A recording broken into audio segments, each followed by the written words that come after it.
د ګورګورای باغ او میلازای رغونې د چارو پیل د جمعې په ورځ یا د سیمه کې د یوې راټولېدنې او نیالګیو کینولو پر مهال وشو چې د جنوب ختیځ زون په کچه د دفاع وزارت یو شمېر چارواکو د خوست او په ځانګړي ډول د ځاځي میدان ولسوالۍ دیني عالمانو، قومي مخور مشرانو، ځوانانو او عامو خلکو پکې ګډون کړی و.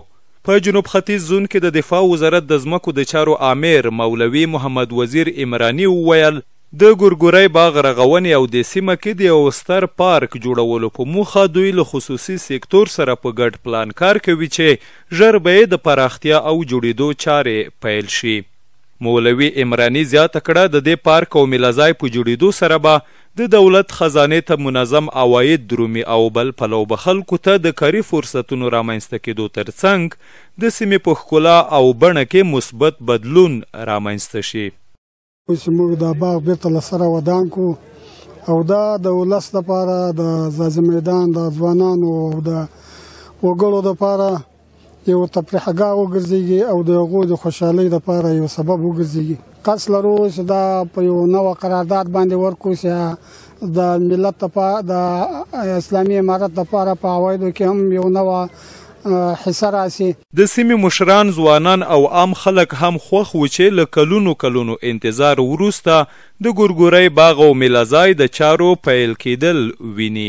دوی زیاتوي د دې باغ او پارک په جوړېدو به یا د ولسوالي لا ښایسته او د سیلانیانو د ورتګ لپاره بهترین انتخاب واوسي. چې په ها راهیسې موږ داسې یو فکر کولو چې کاش چې په دې ځای کې پارک جوړ شي، کاش چې په دې ځای کې میلازای جوړ شي. نن اسلامي امارت په دې باندې وتولیدلو چې ځاځي میدان ته تشریف راوړی او د ځاځي میدان په ګورګورای سیمې کې د میلازای په ځای افتتاح وکړه. دلته به د ځاځي میدان ځوانان نه بغیر د خوست یا د نورو ولایتونو ځوانان راځي.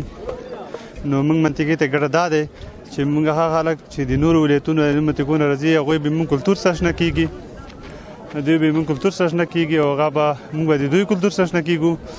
نو هم په اقتصادي لحاظ او هم د اجتماعي لحاظ دا د موږ ځاځي میدان خلکو دپاره لاسته راوړنه دی. د عارف او بلال په نومونو دوه تنه پانګوال وایي دوی نیت لري چې د پلان او نقشې له مخې په دې سیمه کې مجهز هوټل، پارک او نور اړین ملحقات ورغوي.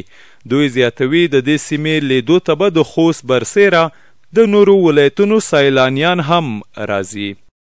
زه غواړم چې دلته خصوصي پانګونه وکړم، د خوستوالو دپاره د سفري ځای جوړ کړو او خوستوالو دپاره ښه فضا برابره کړو چې یو هوسا سفرای کې وکړي.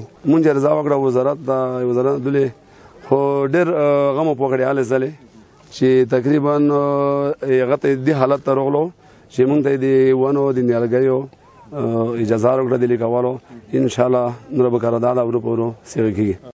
د یادونې ده چې ګورګورای باغ او میلازای د نادرخان د واکمنۍ په وروستیو او د ظاهرشاه د حکومت په لومړیو کې جوړ شوی، خو تر ننه هیڅ حکومت او نظام ورته پام نیوی نه دی کړی او د مخ پر ودې، پراختیا او جوړېدا لپاره یې عملي کارونه نه دي پیل کړي.